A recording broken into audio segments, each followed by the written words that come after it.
Hello and welcome to this week's edition of the Sosbans and Sidesteps podcast. Joining me, Big M, as always, Jon newydd, HG Rugby. How are we, boys? Feeling happy? Victory pod, Matt. Victory pod! Been a bit of a rare occurrence. So yeah, victory pod. Good times. And speaking of rare occurrences, someone made their second official visit to the park, albeit he doesn't pay for tickets nowadays. HG, you were at the park. How did it go? What was media like? It was good. It's my first time doing media at Parc Y Scarlets, and I had a great time. Everybody was really nice. I met Rob and Antonia in person. Great to meet them. They were both incredibly helpful. I didn't meet Ken Owens, but I was one table over from him, and he definitely saw me. So I'm building up gently to meeting Ken Owens. Yeah, he'll give you a little plastic sheriff's badge that you can carry with you. Oh, I would really like that. You go, one time you were at the funeral and you had left home with a guy called Garwin. I know him. Yeah. Yeah, it's all about making those nebulous connections count. And so were you only close to Ken, or was there anyone else famous around you? I arrived at the same time as Sarah Elgin. I didn't speak to her. What's her name? Oh, Lauren Slater wasn't there, so I didn't get to say Salter. Sorry, Lauren Salter wasn't there, so I didn't get to say. You would have thought you'd see it on the park more. Yeah. I heard her actually lamenting that she didn't make it down to the park for ladies' night specifically. So there was some posh dressed women there. Fair play. It was like a day at the races kind of thing, I saw them and I was like, oh, okay. I wasn't expecting much from this ladies' day thing, but fair play to the women of Netherley and Carmarthenshire and West Wales. They delivered. So, well, so it meant that I didn't win the prize for the best dressed person there.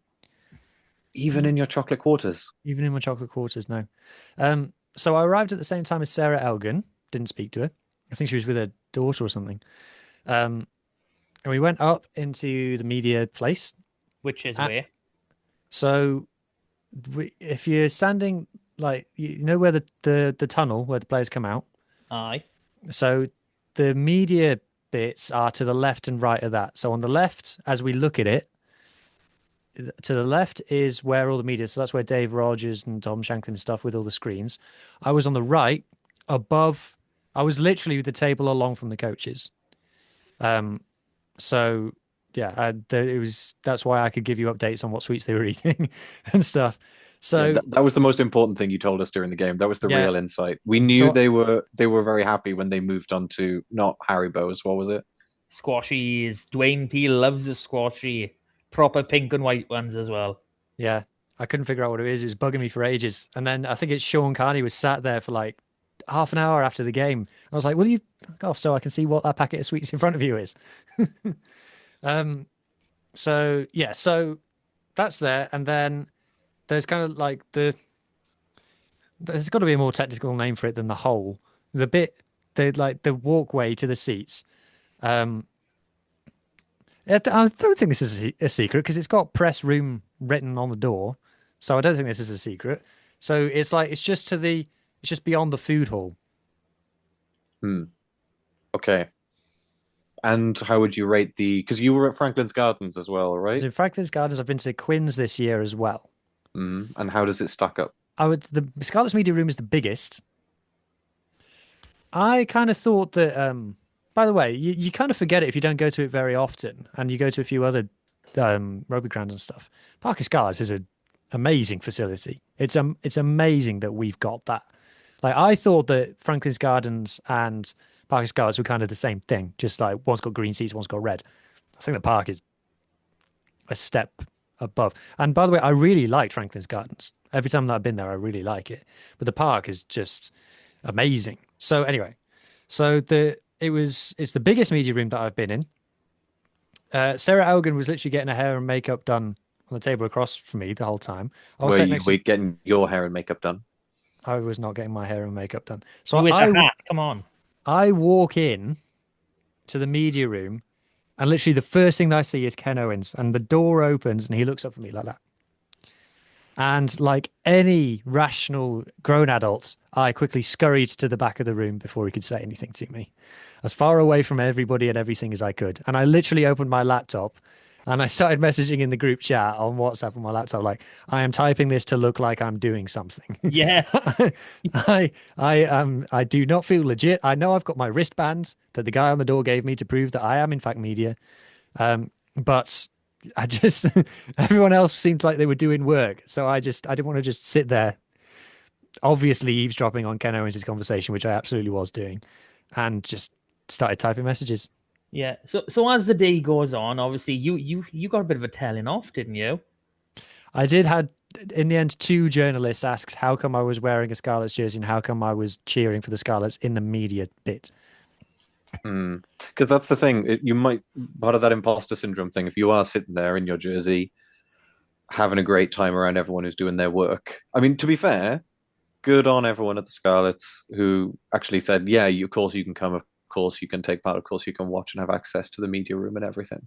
Like that. That's not something that every club would do, I think. It's not like it was packed. I mean, for the press conference at the end with Nigel and Archer, it was me and the BBC lady. That was it. Yeah, but I mean, I think a lot of organizations wouldn't look at like a fan podcast as something that they would have in the building. So I think it's really nice that they actually that's something that they're engaged in with. It was really nice, and to be fair, we've been going 4 years now, Mark. Yeah. And particularly this season, I have to say that Rob and Antonio and stuff have really helped us out a lot, and that's why we've been doing more player interviews, and our access is a bit better as well. So yes, you're absolutely right, John. So yeah, so I was there, eavesdropping on conversations, and then not much really happened after that. Just went and watched the game, and then did the post game chat with Nigel and Archer. That was a good little post match interview you did, though. I thought they were good questions. They seemed like they were Nigel really said engaging I asked a with good them. question. Yeah, you very quickly. Good eye, Poots. Nigel said I liked your question. Tell me how good my questions are. Yeah, yeah, but they seem to engage with them really well. So I mean, maybe later we'll run back over what they told you about it. Yeah, well, they were happy because they won, and you know the players. And I got to chat to Kems down by the pitch. I didn't film it, but I got to chat to him afterwards as well, and he was obviously in a good mood. And if you're saying, "Oh, you did well, I'm really happy," you know, stuff, they like that as well. That's what they want to hear. So it must have been real surreal for Kem. So he's seen you twice in 1 week now. So he sees you in video through Zoom on the Wednesday, and then he just sees you on a Friday, like, "Hey, I seen you." I've interviewed him twice on Zoom, and I've met him in real life twice. Nice. Oh, so he recognized you straight away. Yes. Yes. It would have been really awkward if he hadn't. Yeah, fair enough. You were recognized by some other people as well, right? I saw there were people saying, "Oh, I recognized you. I thought I would come over and say hello." We had a couple of people. So I shout out Pringle. I saw Pringle and got to see him. Saw Jason it's Jason or Josh. I say it it's in the video. Go and watch the vlog that I did of the day. But I met Pringle's mate, and sorry, it's not your fault that I forgot your name, mate. It's mine. I'm terrible for that. He's a dick, trust us. He's I don't even know who these two are, for God's sake. There's a reason that they have their names on the screen. So, yeah, got to meet them, got to chat to them before the game. We're chatting about, getting to the park and stuff. And yeah, I've had a couple of messages since from people saying, "Oh, I thought I saw you, should I meant to come and say hello and stuff." Well, if you do see any of us, come and say hello. We love a chat. Absolutely love a chat. Met Max Page's dad. Shout out Mr. Page. Now we're up to 3 official player dads. Listen to the pod. This is just dad's pod at this point. We just rugby dads love a pod. We're the right age range, let's be honest. Oh, cracking. And okay. And your hotel, everything good in Llanelli? Where'd you stay? It wasn't in Llanelli. It was in Gleneath. Well, actually, What? It's in Gleneath or Llandarcy or no, it never happened. Swansea. Didn't happen. It's called Swansea East for some reason, but it definitely wasn't. Huw, I can't believe you drove all the way down to go to the game and then slept in a lay-by on the M4. This is... It was a Holiday Inn Express, and I got it free using my IHG points. Okay, that's why. Yeah, okay. So fair enough. basically, he got a free hotel and free entry to the game. This tells you everything you need to know about Mr. Yeah, but I picked HG. a week where the petrol prices are having a crisis to get down to it as well. Yeah, good point. Good point. Did you waste any other money while you were down there? I did Is it the not shop? waste any money. No, how very dare you? I bought this. I bought the retro VX3 jersey, which is very nice. It's on sale for 30 quid now. Go on, show us the navy stripe. Hang on, I need to make sure you can see it. I haven't got self-view turned on. Oh, there it is. Hey. Yeah, lovely. So, so yeah, got that. It's on sale at the moment for 30 quid, and it's 100% cotton rugby jersey. No, Right. it's not. I paid so much more.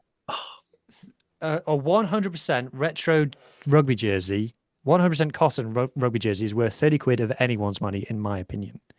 60 quid is its normal retail price. In my own personal opinion, I think it's a great deal, and I would highly recommend it. Yeah, I lived in mine when I got it, and I might get a second one now that I know it's only 30 quid.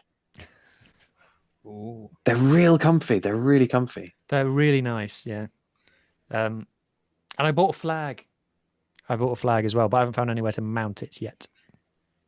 Well, I can see a spot. yeah, well, you still got to do a little bit of Gap maneuvering in there. your background. Yeah, all right, not this again. Well, you haven't corrected it, so it needs to be pointed out. Mm. All right, then. Enough about Huw's, cheap adventures. There was an actual game that we should kind of talk about, and was it our first bonus point win of the season? It was. I told Nigel that, and he didn't know. But he hasn't been there very long, to be fair. Yeah, I also told the rugby paper journalist next to me, and is it really? Did it show up in the and article? he put it in his report. Did you tell him what the last game? I did. We got that bonus point in the first half, which we haven't done for Many moons. 4 years. 4 years. Zebre again, innit? 3.5. No, but an African animal, yes. It was the cheetahs. Was it over in South Africa? No, this is a weird coincidence, it was in Parma. Oh. Yeah, it was. I didn't even notice that when I went through I remember that. Yeah. I was in the Challenge Fun Cup. times. Oh, Fun times. there we go. We got to the semi-final that year. Yeah. You did. I have the scorers here. Ooh. I have the scorers here from that game. Any guesses who might have scored in December 2022 for us in the Challenge Cup? I think Sam Costello scored. I gotta say Foxy. Costi didn't score. He got he got did play. conversions. Yeah. He got 6 Tommy got Rog. 6 conversions and 1 pen. Not Tommy Rog, but I will tell you for free that the entire back 3 scored. The entire back 3. Mhm. Steph Evans. He was good for 2. Yeah. Oof. Good guess. J Mac. Also, yeah, in the first half as well. God, this feels like a lifetime ago. A back 3 of I Steph know. Evans and Johnny McNichol. Well, Was wait Paul until the Asquith third there name as well? Sorry? No. Paul Asquith. Well, that's going well back now. A little bit too far. Ryan Conbeer. Johan Nicholas. Conbeer, yes. Oh, 3 for 3. Yeah, Suck fair you. play. Now, Huw, I will give you a chance to guess the 2 forwards who scored in this game. This is very men's sports podcast, by the way. It is. I will give you 2 forwards scored in this game, Huw. Look, I'm going to give him a hint because I think I might know one. It's kind of like a disease related to chickenpox. Am I in the right area? What? No. No? Well, you No. got it. No, I didn't. No, John got it, but you didn't, obviously. I know who you mean, but no, it's not that. No? And I think if he ever Oh. hears that that's how you described him, he will find your address and you'll be hearing from him very soon. It was Yeah, but not. I'm only short. He's like full foot taller than me, almost. Yeah, so you got to watch what you say. Cowering. Yes, he was hinting at Shings, but it wasn't Shings. Callum Afoni. I will tell you right now, you have seen both of these players in the last not 48 hours, 72 hours. Sam No. Lousy. Sam Lousy is one. Ryan Elias. No. He has since retired. But I've seen Ken Owens. Yes. Ken Owens scored against the Cheetahs in 2022. He did indeed. retired Yeah. Is that his 23. last professional try? No, he played on. I couldn't tell you. Let's All I find can- that out. It might be When his was last Ken one for Owens' that. his last try for the Scarlets? Yeah, because he was out for ages. This wasn't is why people tune into this podcast. This is vastly important. So he scored 5 tries in the 22-23 season. Sorry, he scored 10. 5 in the URC and 5 in the Challenge Cup. His last ever try. he? No, hang on. Oh. Sorry. Sorry. That was appearances, not tries. I was going to say he was prolific that season. I thought, bloody hell, that's a lot. that was his No, number 8 season, was it? His last ever played- try for the Scarlets was the Cheetahs. It was that game. That was his Oh, last ever wow. try. You know what? If we'd worked this out in enough time, you could have gone over and told him. But he's listening to this, so he knows now. He definitely listens. Oh, He definitely 100%. listens. Yeah. I'll tell Well, you then- some of the things he said off air. I was eavesdropping on his You need to stop saying, I loved being in the media room because I could spy on everyone's conversations, because that's not going to get you an invitation back. He was holding court. Everybody in there was just sat listening intently to everything he was saying. He's the sheriff. He's Of just course he's Ken holding Owens. court. Holding saloon? I don't know. What does a sheriff hold? Anyway. A lot of weapons. You just No, stay it away. would have been court because in like the old like medieval style of sheriff, they live in castles. So this is really, it's taken a turn from old man sports podcast into old man history podcast is where we're Yeah. going now. But yes, if he was the sheriff of the county, which is, yes, he would he's just literally a hold sheriff of the court. town, though. Because I mean, Carmarthen had a castle too. Carmarthen Castle, yeah, There you go. You know, held court Yeah. at Carmarthen Castle. Nice. Okay, which game. I'm sure he's Come done on. many a time. I mean, we're what, like 15 minutes in, and we've talked shit all. We've So- actually won. We've won a game, and We won a we're game, refusing yay! to talk about it. Some people might say it's only Zebre, and yes, Zebre were really rather poor on the day. Don't However, we won, so I choose to ignore that fact and just be happy. yeah, I mean, this was the performance I was hoping for. Against Connacht. I thought we were building against Benetton and Edinburgh. Obviously, Connacht, we just fell flat, which was disappointing. But, all right, take Zebre into consideration. Still a great performance. Still got the game wrapped up by half time. And, I mean, was there any part of the game that really didn't go our way? Line out functioned well. I know it was great. Got a few steals as well. Max Yeah, he Douglas. did. And I was looking at the URC stats earlier, and combined line-out takes and steals, Max Douglas has the most in the URC this season. He's got 56 line-out on his own and 8 steals. That's top work. That is very good work. And also looking on it conveniently, and the most try assists this season, I can't remember his name, I think it was a scrum half, is with 8. Carwyn Leggett-Jones has had, 4 games, and he's got 5. Yes, true fact. Is this just Wow. ridiculous? This is what we're going to be seeing more in the future. And I know he didn't get the try assist, but Kemsley deserves something for that shimmy. Johnny Williams, get out of my bloody way. After I loved Carwyn. that. It was so good. It was so good. He did it a couple of times. He did one on the over on the right as well. Yeah, You to have to see Jared. just the hips. I said it to him. After the game. I was like, "Have you got the hips going a bit today?" He was like, "Yeah, I did." I thought, well, should we just use that as a way to switch over, mate? What a performance from the front three. Individually, they were awesome. Honestly, you could have given the Man of the Match award to any of the 3. My preference may have been Kems because of that extra work in and around the park. But Shall I bring my up the God, video that I made? You won't be able to hear the audio, people, but you'll be able to watch it. not. But you can see why they picked Archer. His work in the scrum, he obliterated them. And one of them, I think you might be able to see it in this video, is where they Zebra fold and they come round, and George McLeod is barely pushing on his back. Like he's not even attached properly whatsoever. Archer is doing 90% of that work on his own. Absolutely ridiculous. Gosh, yeah. watch it there in the scrum. He's just absolutely pushing. Like he. We've seen his potential. Archer Holz, this is in snippets in this season, and this felt like the first. Maybe it's unfair to say it, but I felt like it was the first game that we saw all of that come together for him. I think this is it. Yeah, like that scrum play where you see him celebrating. Josh. Yeah, that's my favorite bit. Sorry. Gonna go back to this. Boom. I think Kaz could have finished that himself if he wanted to, but he's giving it to me on the. Yeah, you guarantee the score in there. You don't be selfish. Plus, you pad your try assist stats. Yeah, that's true. That's what he's going for. He's like, I'm not scoring this season. I'm going for the assists. The assist record. Oof. Yeah, he's pennoing it.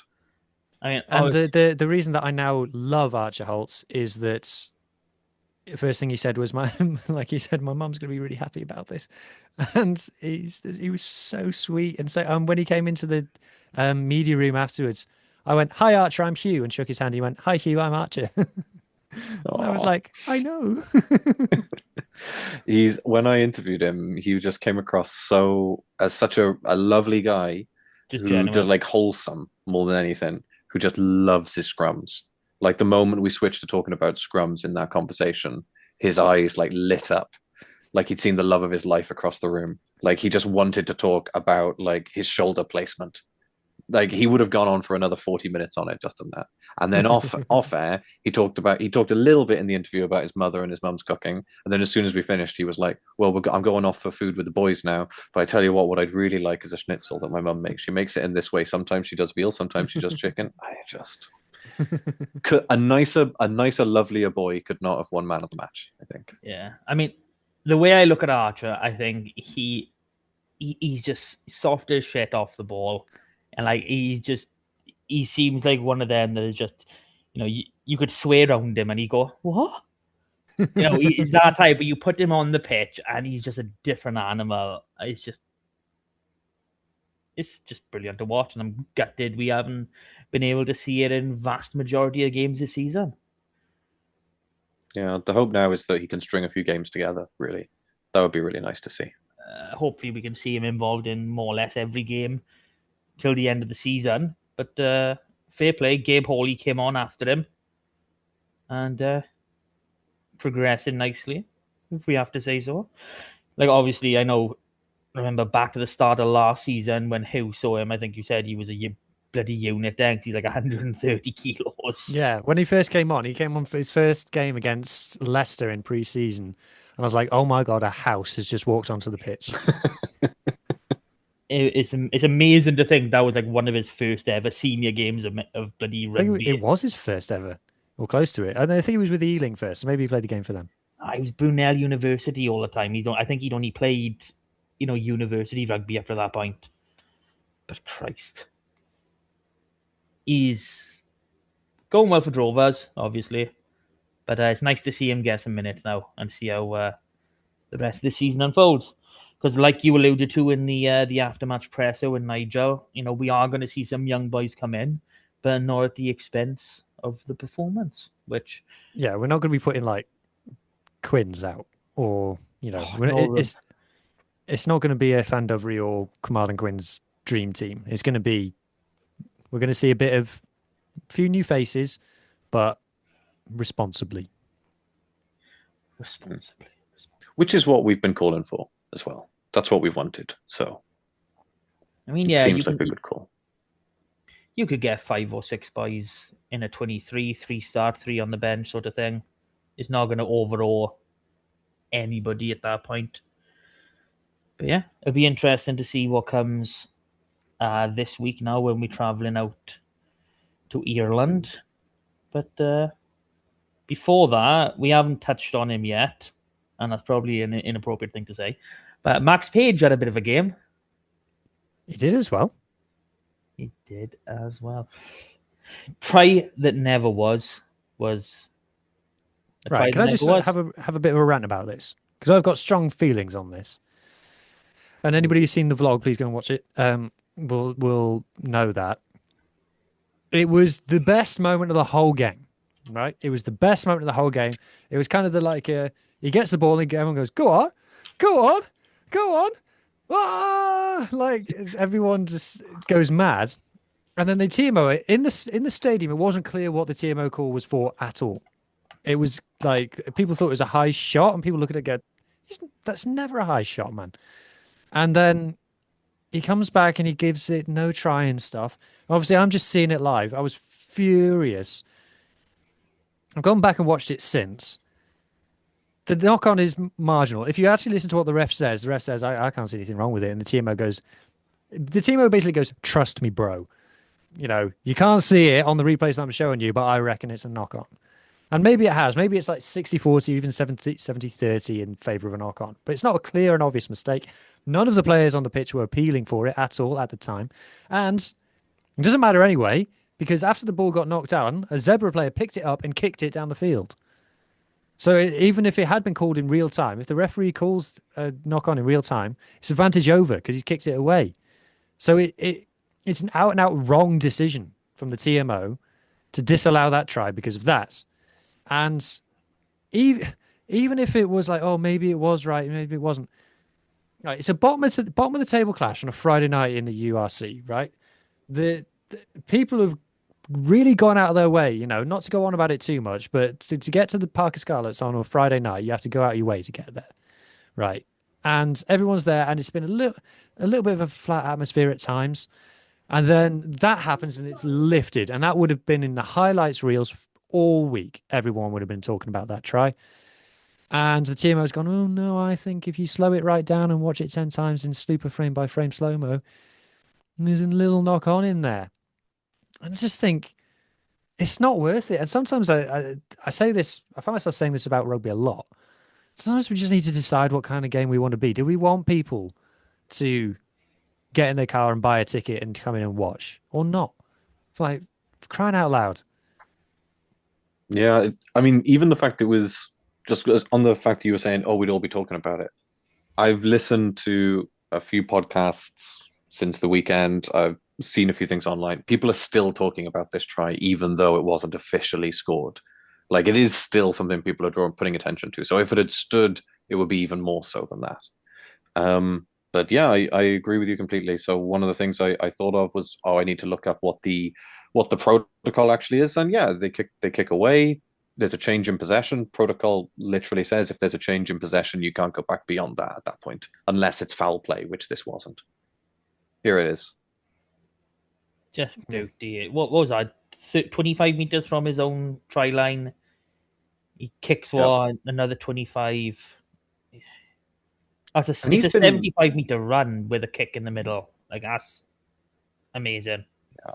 And here's his stats for the game. 85 meters, most of anybody, 10 carries, 4 defenders beaten, 3 passes, 2 offloads, most of anybody, 1 kick, 1 try assist, 1/2 tries, a line break, 0 turnovers lost, and 0 penalties conceded. Solid game. And even last week, you know, he was running that chip and chase against Connacht. So that's something that he's clearly really eager to use at the moment. And I hope that just because it didn't come off in this situation, that like he's gonna. Well, I mean, that's the thing. It did come off. It did come off. Yeah. So hopefully that means that he's still minded to keep trying that, because if that becomes like a little bit of a USP that he's running, then great. It is. He's been doing that for years, like years. He is pretty good at it, and I think he's a bit of inspiration from Steph Evans in that, because I'm pretty sure Steph used to do that all the time too. He loved a kick, didn't he? I'm a sucker for a chip and chase, so every time he pulls it out, I'll be cheering, whether it goes down officially on the score sheet or not. I'll be happy with it. But what is your preference on a chip and chase? Do you let it bounce or do you catch it? Well, Matt, that's assuming that I can even take a ball that I kick and then run onto. So that's a big ask straight away. I would rather, if I had the ability, I would catch my own. Yeah, catch your own. So obviously, there's a few other boys that were standouts in this game. Jared Taylor. One of his, I think his best game, full stop. Yeah, 100% best attacking game. He was absolutely everywhere, living on the wings. I thought he was excellent in the line out. Obviously, the set piece went well all game, you know, and he's a stakeholder in that. He's so quick. It's ridiculous how fast he is. Like, I don't know if you guys are seeing this. I clipped it up from the game. Yeah. this work rate in defence. So I'll bring it up. Bring it up by you. So it's a 3-on-1. This right, 1, 2, 3, and he's the one. The Zebre player kicks it. So he's at the turn. He's absolutely left the Zebre players for dead. He catches it now. He runs a bit, gets it to Marnus, Who shits himself, and by the way. then he clears out the ruck, and he's gone. That's the halfway line. He's just run over now. Okay, he's caught it 10 meters from his own line, gets it to Marnus, and clears out the. Then that's in the 74th minute of the game, by the way. That's amazing. And he's beaten a winger and a scrum and the replacement scrum half to get there as well. Like It's on the turn as well. I know he's prepping for it, but it's on the turn. They've already got that acceleration done and dusted. That's slightly embarrassing for them, but absolutely awesome for him. Well, one of the things I did like, I think it might have been our first line out of the game. I think it was a bit of a boost line out. So obviously they threw him up, obviously let go and obviously catch him. He just looks quite shaky and scared as he sort of landed, as though it was one of the first. He's like, I didn't know you were going to do that. But, maybe he's lost too many kgs. That's what it is. It wasn't meant to be a boost. No. What about his opening try as well? I thought it was kind of pass from Archie. It was. Yeah. Honestly, the cojones on Archie to make that pass. Like, obviously, it's their play. They've called it, and that's what he's meant to do. But that's not an easy pass to make. But it's not just lands it almost perfectly. It's not just the fact it's not an easy pass. It's through Zebre defenders offside and onside. Your vision is kind of skewed by there. And it is one of our plays. Like, we do, like to switch back quite regularly. We do. But obviously, this is obviously something that's come up in analysis in the week, and we've tried it right off the bat, and it's worked a treat. Yeah, and I felt like that was so they didn't. No one marked Jared there as well, so they had to really track back to tackle him or attempt to tackle him, and for the rest of the game he was marked. So like you get that on nice and early, and then their defense is that little bit more stretched the rest of the game, which was nice because he was on the wing fairly often, and they couldn't just leave a winger by themselves to deal with him. So because you've basically got a winger in a forward's body with the pace that he's got. I mean, I don't know about his chip and chase or his handling, but you don't want to be facing him one-on-one. Give him time. No one does. Give him time. Give him a few practice sessions with Max, and he'll get the chip and chase down. Just on Max, one thing from the line before that we feel like. Yeah, just one other thing. Last thing on Max is what I love about him, and this sounds like really obvious, but when he gets the ball, he runs forwards, and like not every rugby player does that. Some rugby players, especially in the backs and things, they get the ball and they stop and they start to think and they look around and they maybe run sideways, hesitate and stuff. When Max gets the ball, he just puts his foot down and goes forwards. And whether he's making 1 meter or 50 meters, he's like running parallel to the touchline and getting as close to the opposition try line as he can. And, obviously I watch a lot of rugby. That's what like UBB players do and stuff. There's no fannying around. There's just, let's get this ball down towards the other end of the pitch as far as we can. We need as many players as possible who do that. Yeah, I mean, 100% there's obviously there is a time and a space. Same as like we talked before about, one-up rucks and things like that. There is a time and place where you've got to, have a little look around you. But for the most part, yeah, if you're taking that ball in between from your 22 outwards, then yeah, just bloody you'll see things as you run in. If you've got to slow down to make the kick or whatever, you do that. But you start running. That's the best thing you can do. Who else do we think? Obviously, we've covered the front row. Max Douglas, awesome in the line out. Obviously, contributing the scrum tour. He works around the park. I mean, I am dreading the thought of potentially losing this guy. He obviously we had our doubts when we were signing him.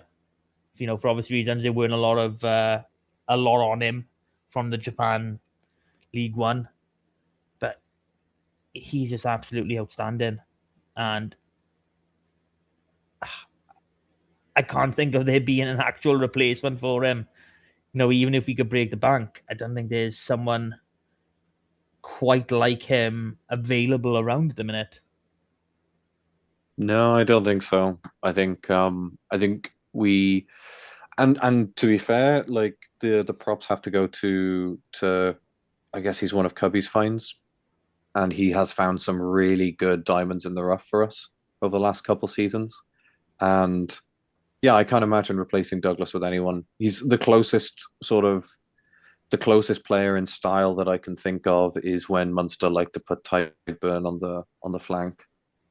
Like that's kind of the sort of mold of player that I'm going back to, even when he was playing for us. And I think we are fortunate to have Max, and to a lesser extent, I feel that we get a bit of that from Jared as well. So yeah, I wouldn't replace him for anyone. He works well with either Ball or Lousy. I think he is a vital glue that works with anyone in the row, especially. And obviously, we thought we were losing a fair bit with Fafita going. So obviously that was unexpected. That came like halfway through the off season, but Max's work in the line out. I can remember us all talking about Vias and Plumtree steals on opposition ball. Max is doing the exact same thing. I mean, we've talked about one Max being awesome in the backs. Now we're talking about another Max, slightly different spelling, being awesome in the forwards. I think it's the fact that we don't know what's going on with a lot of players. And you see performances like that, and like, God, we need to keep these guys. And who knows? I know he's an Australian guy, but he's not tied down anyway. Give him a nice 3-4 year contract. Maybe the thought of turning out for Wales would be enough to keep him. Wouldn't be too bad. Did you have some stats on his line-out work that you were talking about earlier? Oh yeah, so he is taken 56 of our own lineouts this season. Only one player's taken more, and that's 60. And he's stolen 8 opposition lineouts. I think that's top. For combined, he is top lineout taker In the URC. In the URC. So absolute top work. Yeah. Top draw.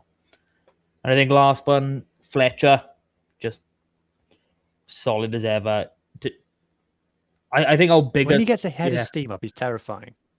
It's like the more he accelerates, it's like squared. It's like he's free falling, but like sideways. Like he just gets faster. His speed is logarithmic, is what you're saying. Exactly. Yes. Yeah. Obviously, is carrying his main thing, but for me, the work he does from kickoffs and restarts, he just gets us out of anywhere. He is a safe pair of hands to just take that ball in the 22 and do what we've always wanted with Big 8. California always done it. You go back years ago, Ben Morgan, Scott. We've always wanted to have that style of 8, and thankfully, after a few years of tinkering with Tain and Via, we've got one again, which and it balances our back row. So he likes to beat a few defenders as well. I think he beat 7 this weekend, so pretty cracking. Oh, speaking of Tain, did you boys spot him in the crowd messing around with Sammy's hair? I was I walked past him at one point, and I was keeping an eye on him a bit. I do think he is quite mental. I can imagine that if you're not in the mood for him, you do kind of get a little bit tired of him. Well, you got to admit, born in Swansea, okay, you got to forgive, but being South African and New Zealand, there's a few mixes that mess you up a bit. I don't think there's one that could mess you up more than those three. Mind you, people talk about him being a penalty machine. There's another blindside flanker in Wales playing against an Italian team this weekend. He's never given a penalty away quite like that. Well, yeah. Also born in Swansea. Yeah, so it's the Swansea shithousery, is what you're saying, is the common theme. I'm saying there's levels. Yeah. So other than, I think we've gone through everyone in the forward, so we want to talk about. Yeah. Archie and Kaz, another good game. Archie great. Kaz got charged down a few times, but like Mart said, 5 try assists in 4 games. There's, I mean, I don't think any fly half in the URC's got stats that can beat that. He's a kid, and I know I'm gonna be saying the same thing for probably the next 2 years. He's still a kid. This is his game. It's gonna take him time to develop, and obviously Zebre have done their own analysis. They saw that he got charged down a little bit in Connacht. They've gone for the same thing, but he still come out on top overall. I mean, his performance, what was it? He got himself a turnover as well, a nice little jackal turnover in there. I think Zebre were attacking our line early on, and I can't remember who it was, but he took a tackle and he was just there clinging onto his legs for dear life as the Zebre player kept trying to move. He's like, "You're not going." Yeah, he almost held him got up. a turnover. Oh, sorry. Yeah, he got a turnover, and in that tackle, he almost held the player up. Like that could have been a maul very quickly with the boys coming in from behind. But yeah, I have him here. I have his run pass kick as 5 runs, 20 passes, 9 kicks, 2 defenders beaten, 7 completed tackles. Like it's really solid, especially when you consider he's 18. Like Matt says, he's a kid. I think he's improving more than I expected him to in this very short amount of time. I think it's great that he's got a win now, in Scarlet in particular. And yeah, I think he's being charged down. Some of his kicks aren't coming off, which is still what we've been talking about for a while, but that's going to come in time as he gets more used to playing at this level. But his good is far, far outweighing his bad at this point. And after last week as well, I think we should know that we, at least for this season, we stick with Archie and Kaz as a partnership for as long as we can. Even with Costy coming back whenever he does, I think we let Archie and Kaz develop together, because obviously Archie's, I know we've already spoken about him past weeks. We think he has overtaken and become that outright number 1 now. But I think that those two develop as a partnership, get that sorted this season, partially into next, and I think we could be golden. Like, they could really be something not only the Scarlets see the future of, but Wales as well. Could be. It's going to be interesting who we see at 9 and 21 for the Leinster game. Yeah, because state of the season, I don't think Cowdo's travelling. I think he's been saved up for his favourite team, and I can't see him going straight in at number 9 for that Cardiff game. And hopefully, Costy will be ready for it, and they can both go in for that. But I can't see Cowdo travelling. I told you I'm going to Leinster. You didn't say it was. Yeah, sorted now. I'll tell you when we get to the preview part of the show. Ooh. I'm jealous. Well, you've been there plenty of times. You lived there. I have been there plenty of times. I've done media, and it's in the Aviva, I'm guessing, isn't it? Yes. Yes. Yeah, I tell you what, I'd say the media experience in the park is better than the media experience in the Aviva. Ooh. Yeah. Interesting. No, not good. Yeah, you're not very accommodating. What about not very accommodating of my particulars, of my peculiarities? I said all the M&Ms should be hot. Why are staying on the halfbacks? What about? Were you guys surprised that Hawkins came on at 10? Because I was at first. Not really. I thought he would. If he came on anywhere, that's where I was expecting him to come on, unless someone got injured. Yeah, I mean, I didn't actually expect him to come on. If I'm totally honest, I thought he was like we spoke last week. I thought we were looking at resting these boys for this game, and I thought he was just going to be there for injury cover, or if something was going monumentally wrong. See, I thought that we might get 20, 15 minutes of him off the bench at 12. So I was a little bit surprised that he came on at 10, especially seeing that Kaz had played pretty well throughout. And the only reason I could see taking him off is, okay, right, our 10 is played. We need to keep our 10, our single 10 fit. So yeah, we'll take him off of that, which makes sense. Yeah, that was going to be my only counter. Just last thing on Kaz is when he was going around at the end of the game and he was signing autographs and getting photos taken and stuff, I was like, oh, even this is like new to you. You could talk about all the like on-field stuff. He's probably more comfortable in that than he is. Like, just he's put a Scarlets jersey on, and now everybody wants a piece of him, and like even like us people having people talk about him on podcasts and stuff. That's a lot. Mm. Like, imagine when you were 18 and if you had multiple weekly podcasts talking about you. Like, Imagine, yeah. Yeah, like Scrum 5 will be talking about him on like the BBC and stuff. It's a lot. Like, I'm not surprised that he doesn't get put up for media and stuff. No. You've got to like he needs. I'm not saying he needs protecting because obviously he is a man. Like he's 18, but like the organization has a responsibility to look after him. Yeah, what they do give him.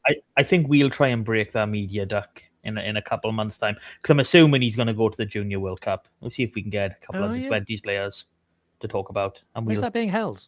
South Africa, I want to say. I'm probably wrong now thinking about it. No, it's not. Tbilisi, maybe? I don't know.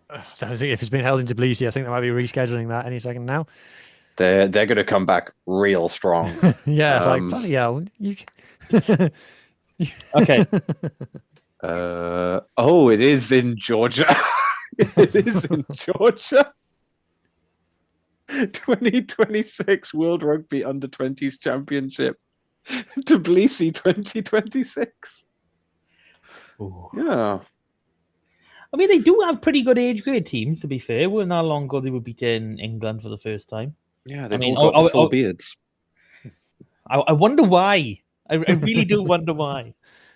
All right, then. Are we ready for the bestest part of the show? Yeah. I'm strapped in. Okay, I just need to move it because I've got a lot of tabs on this, and I'm not quite sure I'm ready to share. There's just so much community. These tabs can't hold this community. That's funny. That's funny. But okay. Wait, do we need to do Brython Thunder first? Oh, okay. Let's do Brython first. So they had a semi-final, 5 wins on the bounce, going over to Ireland. And of course, if you go over to Ireland to play an Irish team, that means you must be absolutely perfect and have all 23 players on the pitch at the same time. Yeah. Sorry, did you actually say the result there? Sorry. No, not at all. Okay. Yeah, they will not be contesting the final. I think Georgia, whose surname I still can't say, Iono. Yeah, the number 8 has to play for Wales. She's ridiculous. She's only 18. I don't care. She's amazing. She is exactly the kind of player that Wales don't have. Without getting massively sidetracked, I think that where Wales women are lacking at the moment is athletically rather than from a skills point of view, and she has got all of the athleticism you could ever want. We obviously, the very exciting thing was that we had both the Joyces turn out for Brython. So Jazz Joyce, the only female 3-time Olympian in Team GB history, play for Brython Thunder. And we also had her wife, Alicia Joyce, on the bench. So that was very exciting. There was comeback games for those. And yeah, Scarlets till they die, I'm told. And yeah. This is kind of the thing about Brython. The progress throughout the season was clear. I think for them to really contend with the Irish, obviously we beat the Wolfhounds once, but to really take that step up, I think we just got to get some stability in the 23 because it is chopping and changing so much, and it's not like a selection problem. It's just you get the PWR players rock up and they need a game, so they're in and out, and then they go back and stuff. And I think that if you compare to like the Wolfhounds, who were really stable as a squad and have been for several seasons, just if we could get like even 2 seasons of the same 30 players reasonably consistently picked week on week, and they're not going back and forth, if they're attending every training session and stuff, I think that gap to the Irish would halve. Well, there isn't much of a gap. let's be honest. Obviously, like you said, they've turned over Wolfhounds once already. Obviously, we expecting Wolfhounds to win the final. Mm-hmm. So there we go. We've turned them over at home. Massively improved the result from the regular season to the actual knockout, which, let's be honest, going into the season, Brython, they weren't really much of a challenge, or at least you wouldn't have thought they would be. So obviously I haven't looked at the Wolfhound team, but I thought it would have been a more rotated team that we faced first off, with which was quite a terrible result. So to go against them full strength and have a much improved result, that you deserve a lot of credit in there anyway. It is disappointing that players are shade, so to speak. I get it, but it also sucks. I think, yeah, it's just the fact of the way the league system is working. Like women's rugby in Wales, at least at this level, the elite level, supposedly up to that, is December to April to May, and that's it. That's 6 months. So, what are they going to do for the other 6 months of the year? And obviously, the WRU have come out and said they're going to put more money into it. Blah blah blah. Just contract 70 players through Brython and Gwalia, 35 each. Get them contracted, and just let them play. Even if it is 6 months off season or whatever, you can work ways around that. There's so much you can do. You can make games with anyone, because obviously the PWR isn't constantly every single week. There's always breaks there. So there's plenty of opposition, and even if you can go down into the Welsh leagues and go, okay, let's have a Premiership select. Because obviously these girls, some of them do play their regular rugby there. Or we've spoken about this in the past, Mark. Just have like splits Brython into Scarlets and Ospreys, split Gwalia into Dragons and Cardiff, bring RGC in, and have a round robin. Just, I to be honest, I don't really see why that doesn't happen. Like, what is the excuse for that not being what already happens? Honestly, I can't remember. Obviously, I follow the Scarlets age grade teams as much as I can. I'm struggling to think the last time I even heard about under 18s females, anything being covered on that. So it is. I know they're going through have the PDC sort of taken over any regional pathway. Like I know having a senior female team is dead and buried, in terms of a Scarlets, Ladies, Ospreys, etc. But have the under 18s and under 16s pathways just been abolished to these 3 PDCs? Well, they don't play each other, do they? It's terrible. But like I said, that's a simple solution. But they, 8 games over 10 weeks. Then you move that's your what? That's your September, October, early November sorted. You go off with Brython or Gwalia then, or you drop back down into your local teams. Yeah. That seems absolutely sorted. And then when the best players all go off to play Six Nations, have another round. Have another. So, yeah. Do you want to do the rest of the community now? No, I don't. Oh. I've just seen a spider. I'm scared. Would it encourage you to do the community if you knew that Kidwelly lost? Oh, I already know that. I've already told that. So I'm going to turn my camera off and mute myself for a minute, because I have to deal with this. Talk bollocks, boys. You got it. Okay. Mars is dealing with a spider. How is this? Wait a second. This is. How big is this spider, do you think? This is the thing. If it's like massive, you do get massive spiders. Not normally at this time of year, though. No, yeah, it's the wrong time.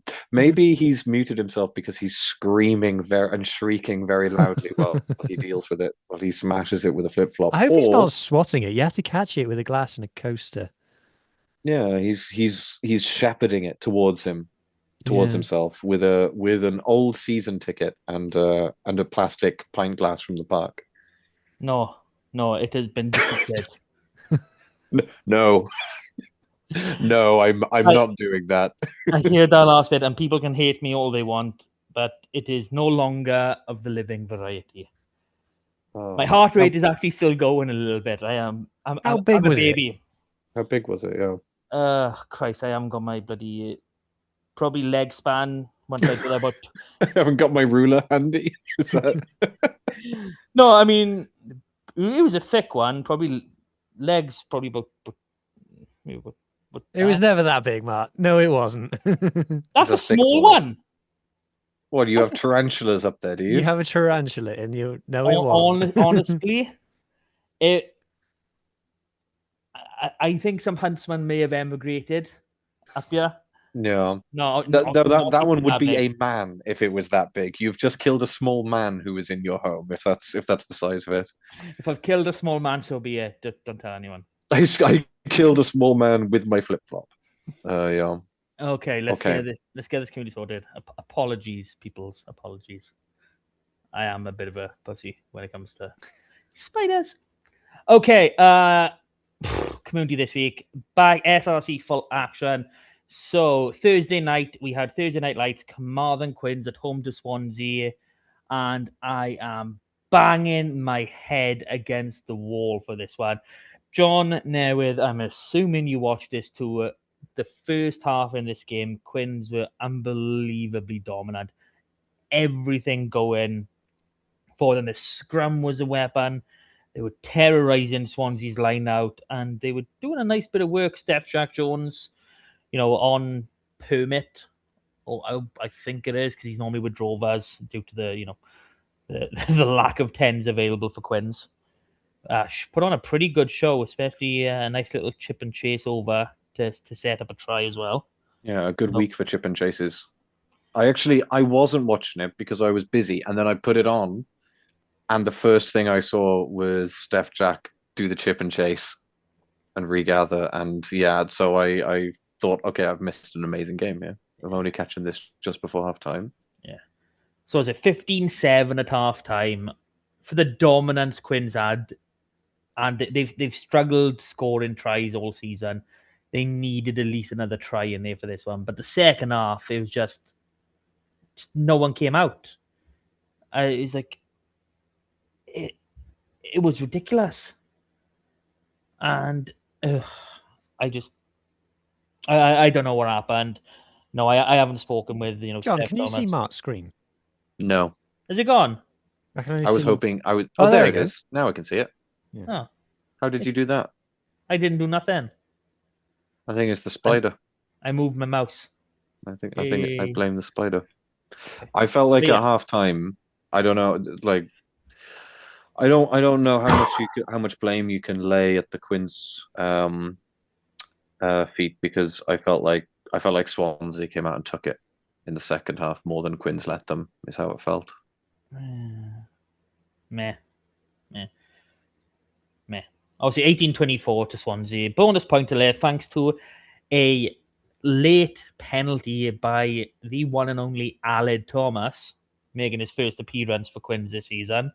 I don't even know if he's still playing rugby. He was playing Kev Nathan last season for the most part before Quins needed him.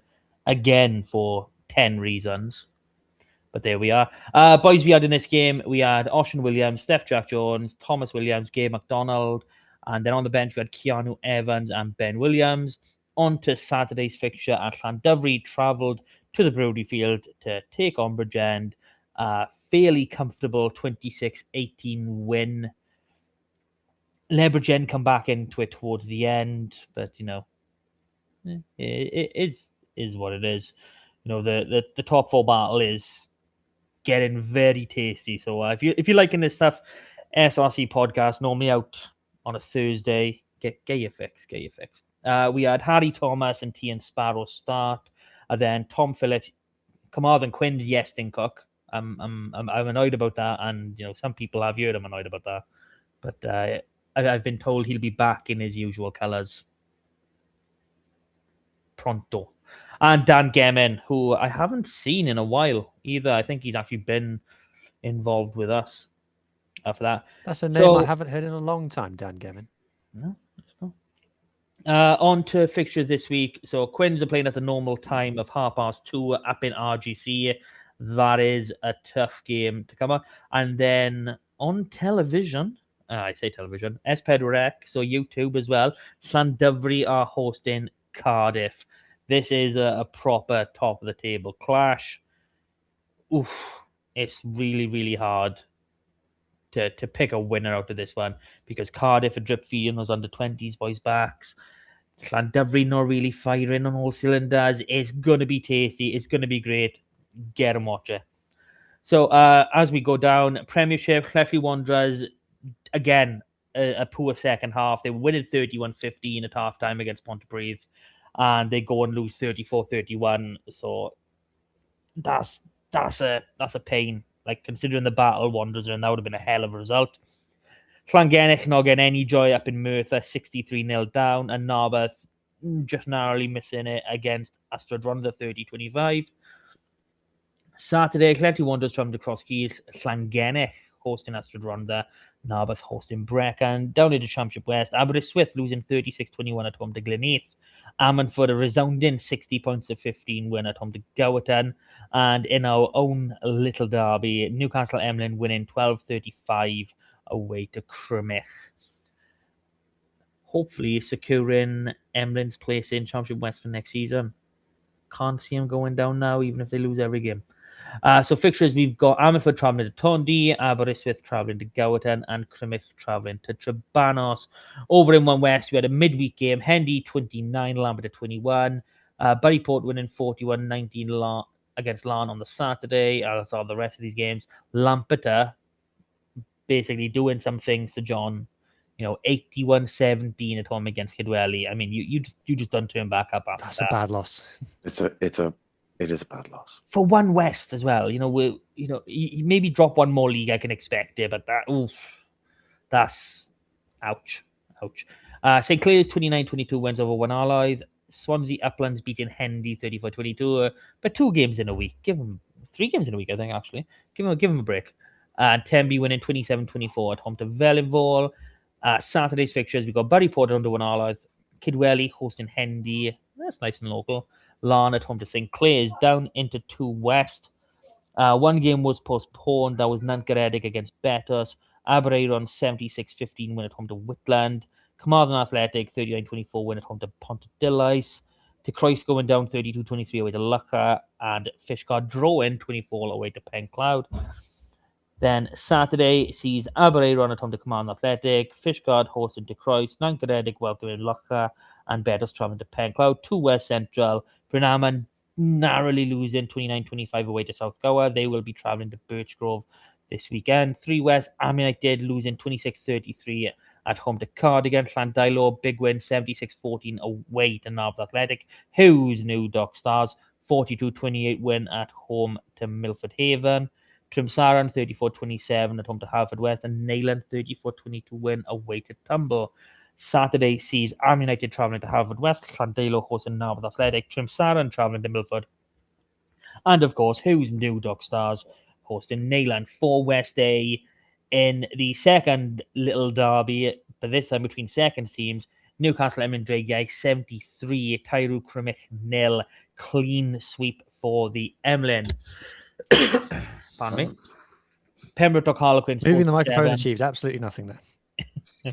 Pembroke Harlequins 47, Tenby Athletic 21, Pontypridd Llandovery postponed, St David's losing 24-27 at home to Pembroke.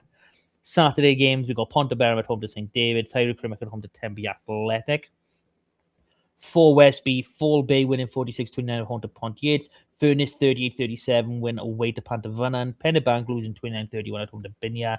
And another draw, Tregaron, Kevnathan 29 all. Saturday sees, why have I got that in bold? Okay, I don't think that Binya Langaro game is happening, which I'll get onto in a moment.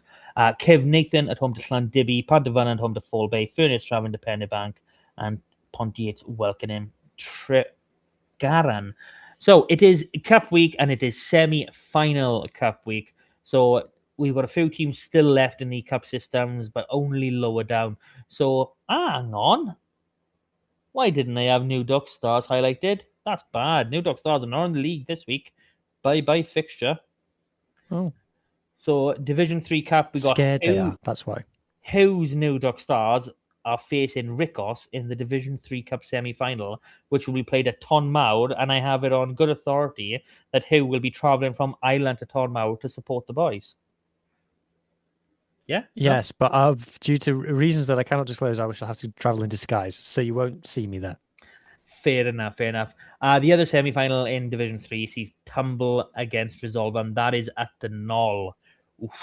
Then in Division 4, Llangadog are facing Tonrevel, and that game is supposed to be at Birchgrove, but I've just clocked the Brynaman are supposed to be playing away to Birchgrove.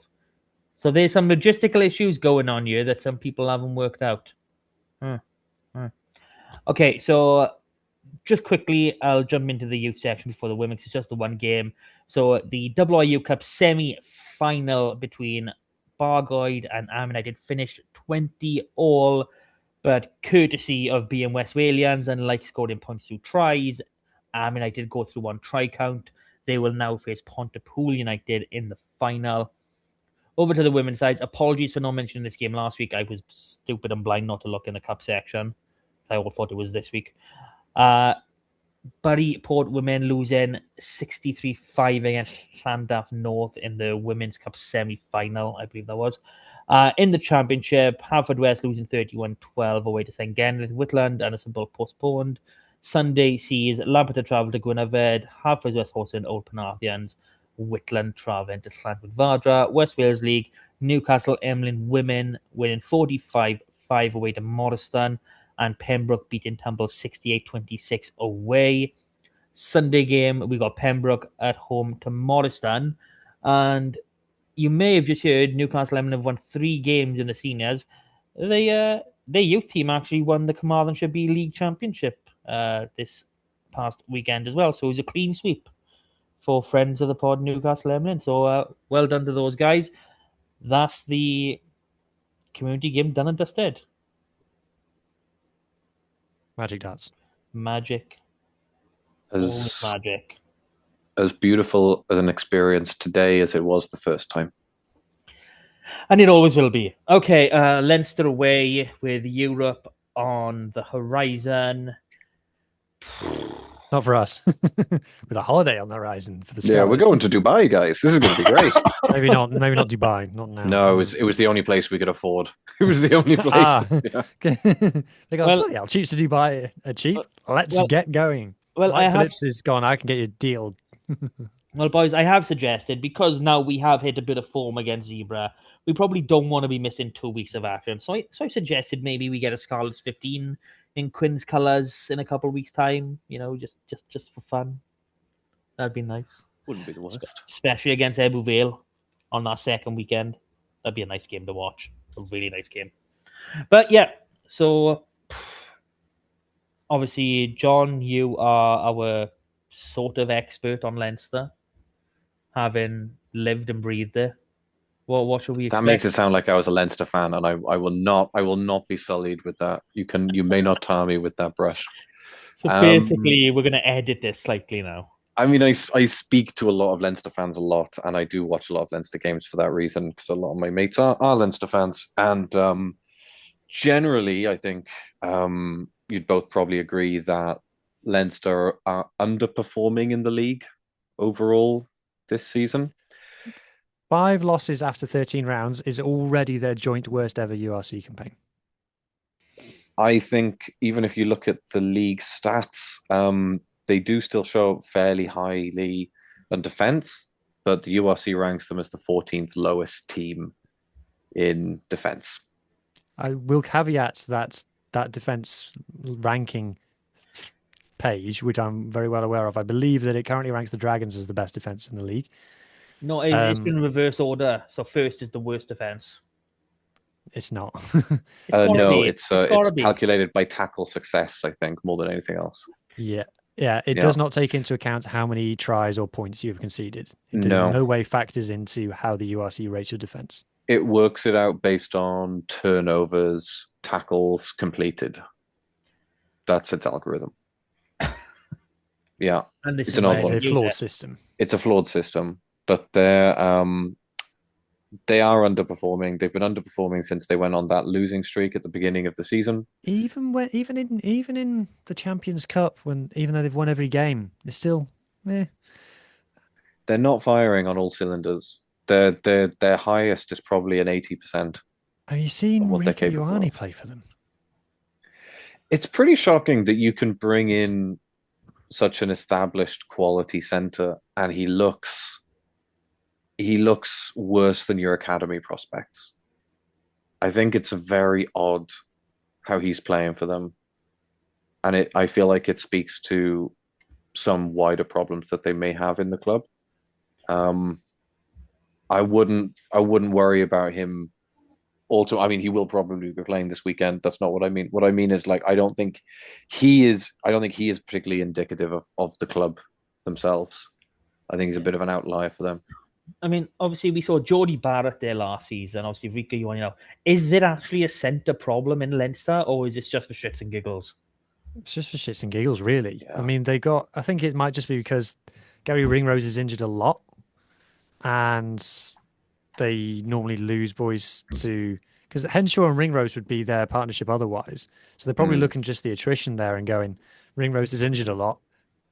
My mic stand is absolutely doing my head in these days. I would cranes, man. Cranes are a nightmare. Best sound quality, terrible, terrible living situation. It's You need really, new. really, really. You need. You need. You Okay, got to for watch a listeners, video of this, people.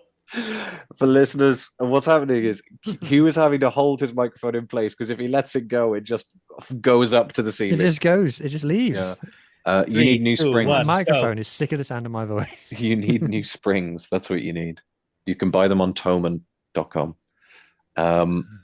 The the thing with I have a little bit of my conspiracy, my tinfoil hat theory is that they don't particularly. I don't think they need centers. I need to look at the squad really quickly to see exactly who they've got, but um, but realistically, I think they see who they can get. They see who they can tempt over. I don't think it goes by we need someone in this position, to be honest. I think it's star power. I know that sounds nuts, No, but but I like, probably agree. Do you know where they might need someone? oh, don't say it. Don't say it.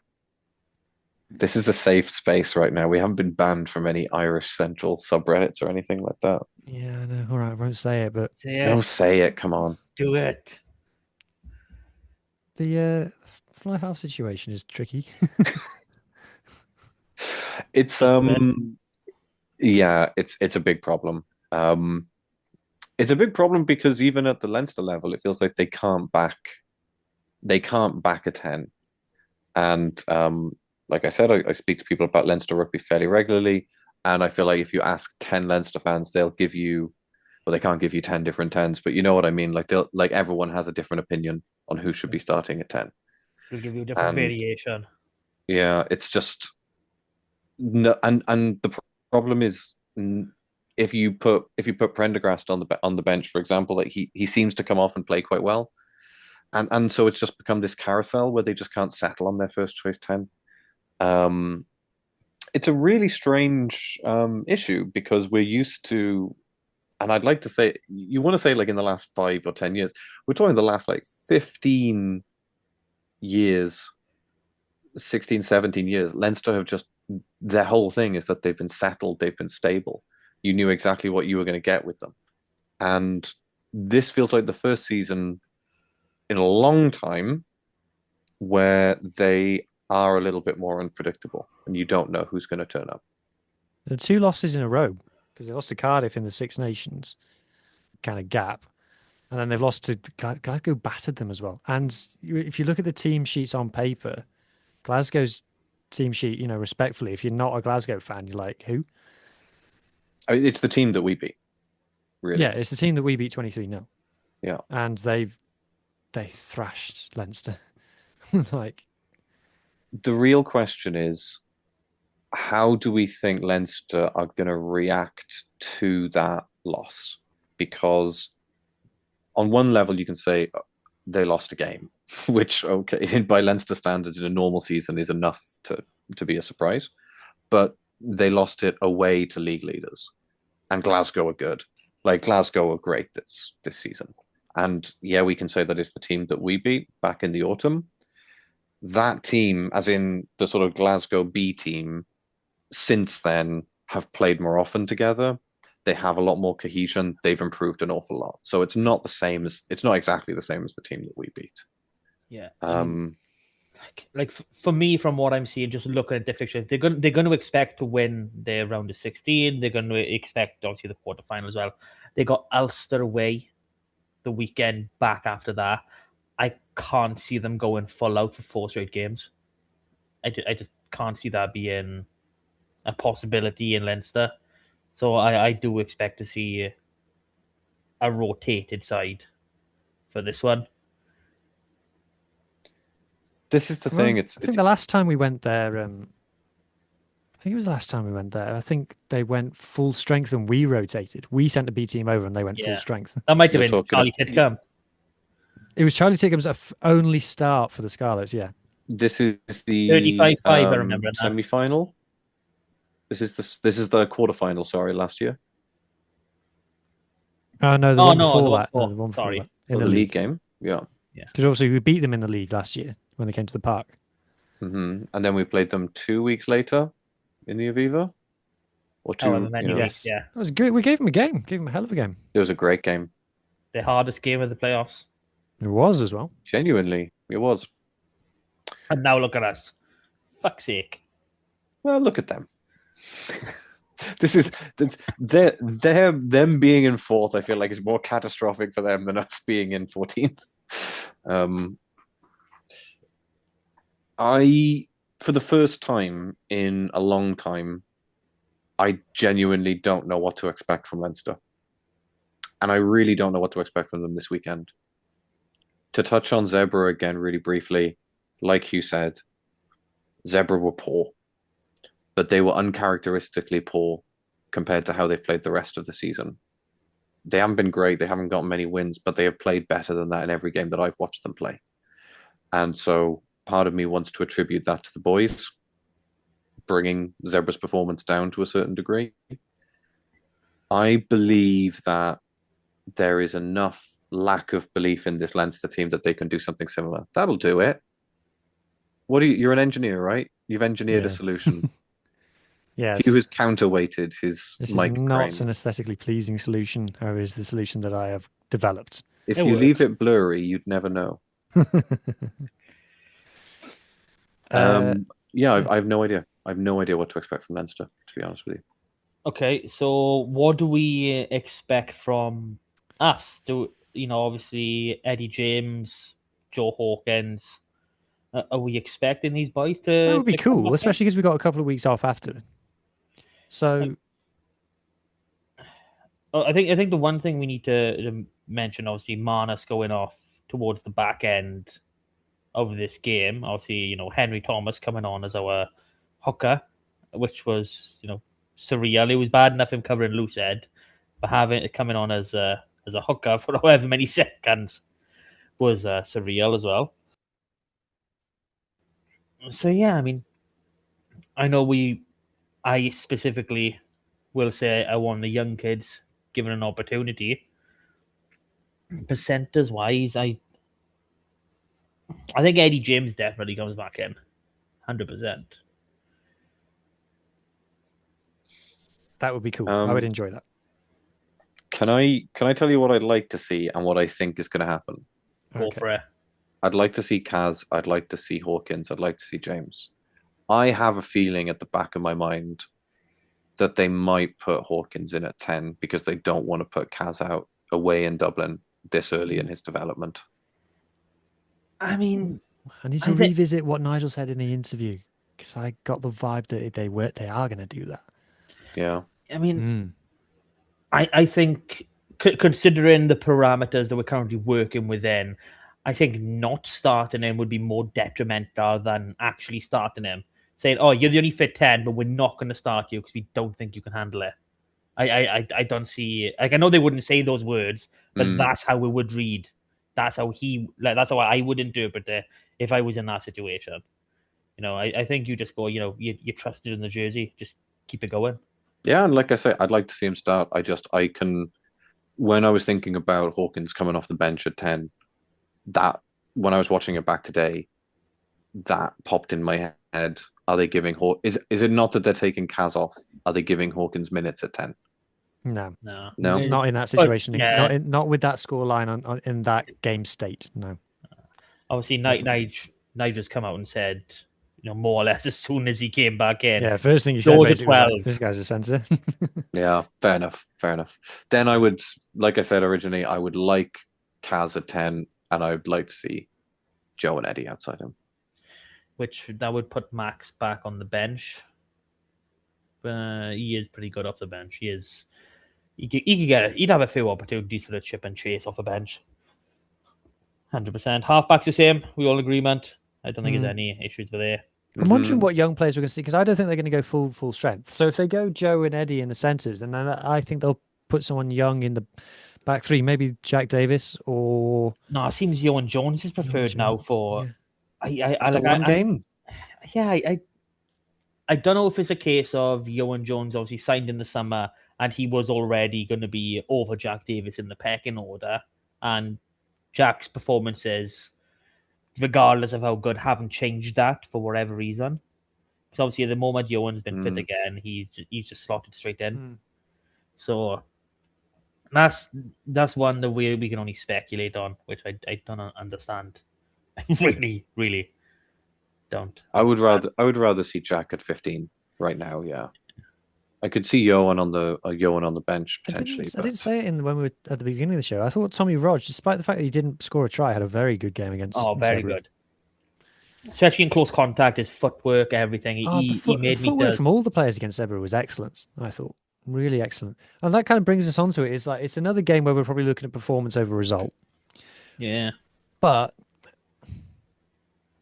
even though we've had a couple of poor performances lately, and we have had a couple of poor results, I like how we're trying to play, and every time I hear the players talk about the game plan, and whenever I've asked the players about what Nigel's asking them to do, they always get quite worked up in a good way about it. They're like, yeah, we're going to try and play proper rugby, basically, proper Scarlets rugby.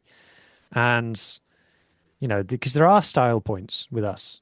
And they seem really, like, not just bought into it, but, like, actually, like, passionate about wanting to play nice rugby, expressive rugby, and not, which, if we go back to where we were before Nigel came in, I was looking at a group of players who didn't look happy on the pitch. No one's told me that, but that's how I interpreted what I was seeing. Whereas now it's like everybody who's been interviewed has gone, yeah, we're doing what we want to do now. Fair enough. 100%. So obviously we stick in Jack Davis in the back three then. Who's obviously Tommy Rodge, have you just said, but who goes on the other wing end? Do we give Ellis a break? Because he has played a bit of rugby. And yeah, give Ellis a break. Maybe move Blair over there. So Blair back at 11, where he should be. Yeah, happy with that. So who's wearing your 23 spot then? Max, yeah. Are we going 6-2? My thoughts. 5-3 is dead. The 5-3 is dead. Long live 5-3. I could imagine a situation where we've got Dane, Max, and Blair on the bench. Yeah. But like Blair at 11, and then Joe Roberts. That's the question. It was an HIA he went off for. He should have cleared protocols by then. Yeah, but it's 12 days, isn't it? So how many? If you got Kaz and Joe in the 15, I don't see why you need 5-3. So 6-2. So is it Friday? I don't disagree with you. I just think it's unlikely. Yeah, especially if you got Kaz, Joe, Hawkins, Eddie, Blair, Ellis or Tommy. Because on Friday, Zebre didn't send anyone up for interviews. So I don't know that I'm definitely going to get the chance to, as Martin's dying on mute, I don't know. Spider I don't crawls know down if his Scarlets are definitely going to send anyone for interviews, but if they do, I will ask Nigel what his thoughts on the bench split is. Because this is something I've wanted to ask Dwayne for a while as well. It's like, why are we shoehorning players into the 22 jersey when we could just go 16? mouth. Okay. Pack time. Obviously, Same as what played Zebre, but would bring Harry Thomas in. Yeah, unchanged. if Josh Morse is fit, obviously put him in that 17 jersey instead of Henry Thomas. Yeah. I'm happy with Gabe on the bench. Be nice for his progression. Might if Josh Morse is on, I probably maybe start Josh Morse, even though start one of I them. want to see Chems. Nah, No, let I Chems know, play. Yeah. I know, but if you've got 3 kids on the bloody, I say kids, 3 academy players on the bench, 3 front row academy players on the bench, you need some experience with them. Put I'm Hezra just in 18 then. whoever's going to be wearing 17 is very likely to be going up against Slimani. So Matthias, He's only all right. He's all right. yeah, No one's talking about his scrummaging. Yeah, that's fine. Yeah, I'm more thinking about putting a kid up against him and what he gets up to in the scrum as well as his scrummaging is what I'm thinking about with him more. Actually, then yeah, I'm more in favor of keeping Josh Morse on for that battle. Let him test himself against that. If he's fit, obviously, we don't know, and no one is fit right now. Hence why Henry Thomas was in that position in the first place. The rest of the front row, for Leinster will probably be fairly. It'll be McKee and who McKee's the hooker and Cahir is the loose head who came on for in the Glasgow game. They're probably going to have the same team. Like they're not going to go back to stronger strength like before the European games. So it's probably going to be the same 23. I've got a half a feeling they will. You know. Yeah, but they've done it before. Ask the 2 Europeans and Ulster away. No, I think it would be very Leinster to put out a strongest possible team for the Scarlets and then rotate for Ulster away. That would be very Leinster. They need to beat Ulster though. This is a strange one actually. They could put out a stronger team because they actually genuinely need to start winning a couple of games to try and get their home semi or their home quarter. Yeah, that's a good point. I don't know if I see them doing it. I see them going full bore against Ulster. Because it's away. Yeah, it's away. No, I think it would be peak Leinster to go full strength against us at home and then rotate for Ulster away. Didn't they already lose to Ulster at home though? No. No? Didn't they already lose to Ulster? No, they beat Ulster. All right. Oh, they've won. They've only lost the Munster of the Interpros. So, they're fairly right. Yeah.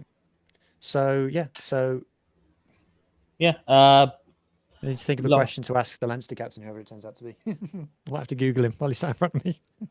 Oh, that'd be epic. Absolutely epic. It's Jack Conan, right? Question one: who are you? I'm pretty sure it's Jack Conan. Jack Conan. But is he going to be captain on the night?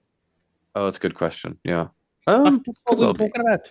It could be a player of the match. It could just be another St Mary's College kid. Yeah.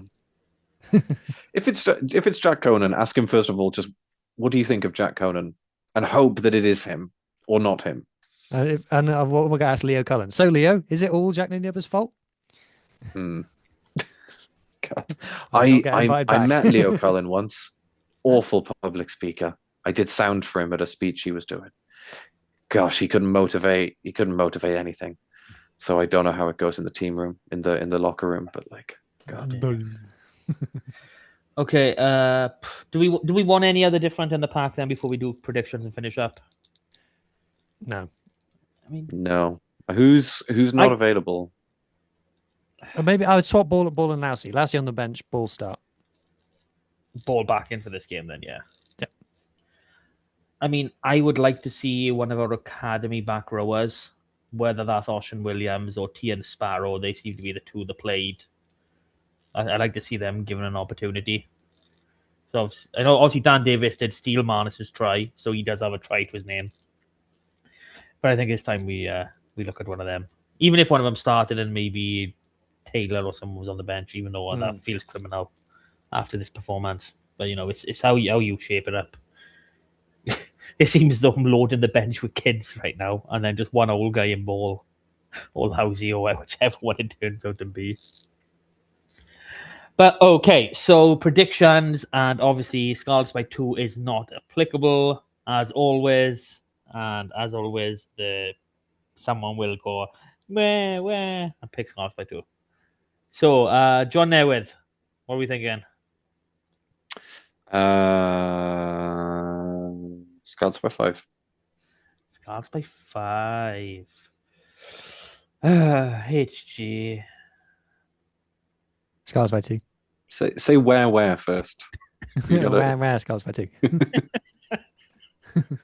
Funny. I gotta be the most optimistic. Scarlets by 7. Go for it. Why not? And after the grueling, what seems to be 90 minutes, we've come to the end. So please like, share, subscribe. Yeah. And if you already do, thank you. That's awesome. Comment, hype, shop down below on YouTube, wherever. Enjoy it. And boys, great chat. Do it all again next week. Celebrate and on another victory pod. Yeah, it's time to get another win in Dublin. It's been a while. Exactly. Another win in Dublin. That's a good one to go. That could be the title next week. Could well be. Make it the title for this week, and you'll see the listenership. The listenership will shoot up in a certain quarter of the internet. Should we try it? Shall we try it? Well, if you're listening to this, you already know the answer. I did think of a title, but I've forgotten it. Oh no. Who's forgotten things? All right. Thank you for listening. Thank you for joining me. And we'll do this all again next week. Bye for now. Bye.